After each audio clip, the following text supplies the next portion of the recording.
प्रश्न करते हैं, महाराज एक बात समझ में नहीं आती, इतने बड़े महात्मा हजारों वर्ष तक जिन्होंने तप किया और हजारों वर्ष के तप के बाद भी इन्होंने गृहस्थ में प्रवेश की इच्छा प्रकट की, ये बात समझ में नहीं आती। कई बार लोग गृहस्थ को छोटा समझ लेते हैं। गृहस्थ छोटा नहीं, गृहस्थ बहुत बड़ा आश्रम है। जिस गारहस्थ में हम रह रहे हैं उस गारहस्थ को कभी हल्का नहीं समझना, उस गारहस्थ को कभी छोटा नहीं समझना। पहली बात, अन्य जितने भी तीनों आश्रम हैं, चाहे ब्रह्मचर्य हो, चाहे वानप्रस्थ हो, चाहे सन्यास, इन तीनों आश्रमों का पालन पोषण गृहस्थ के पास से ही होता है। यदि गृहस्थ न हो तो इनका भार कैसे चले?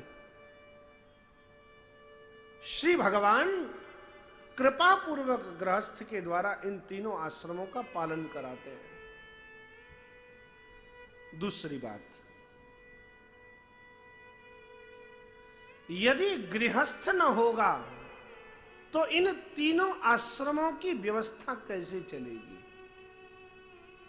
चाहे कोई ब्रह्मचारी है, चाहे कोई वानप्रस्थी है, चाहे सन्यासी है, तो वह किसी गृहस्थ का ही बालक।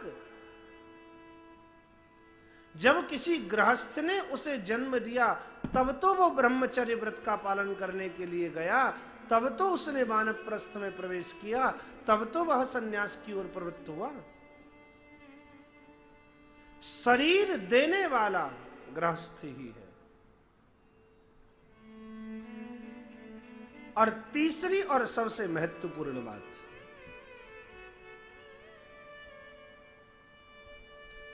कम समय के लिए, कम जीवों का उद्धार करने के लिए भगवान जब जब आए तब तो कभी खंबे में से प्रकट हो गए, कभी समुद्र में से प्रकट हो गए, कभी कोई और रूप प्रभु ने धारण कर लिया, ब्रह्मा जी की नासिका में से ही प्रकट हो गए।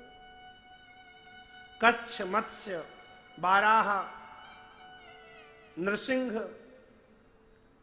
अनेक अवतारों में भगवान का जन्म कम समय के लिए हुआ, कम लोगों का उद्धार करने के लिए हुआ। तब तो भगवान ने अवतार को धारण करने की प्रक्रिया दूसरी स्वीकारी, लेकिन अधिक समय के लिए, अधिक जीवों का उद्धार करने के लिए गोविंद जब जब पधारे तब तब किसी न किसी गृहस्थ के घर में ही पधारे।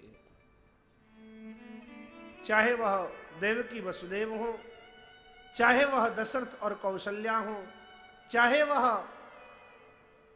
कश्यप और अदिति हो, चाहे वह अत्रि और अनसुया हो, चाहे वह कर्दम और देवहूति ही क्यों न हो, भगवान गृहस्थ में जन्म लेते हैं, गृहस्थ में प्रकट होते हैं। यदि गृहस्थाश्रम छोटा होता, यदि गृहस्थाश्रम हल्का होता, तो भगवान अपने जन्म के लिए कभी इस आश्रम को स्वीकार नहीं करते। इसलिए गृहस्थ को कभी छोटा नहीं समझना, और गृहस्थ में रह करके भी भगवान की भक्ति की जा सकती है। गृहस्थ में रह करके भी परमपिता परमात्मा श्री हरि को पुत्र रूप में प्राप्त किया जा सकता है। यह आदर्श स्थापित किया है भगवान श्री ब्रह्मा के पुत्र कर्दम और देवहूति ने।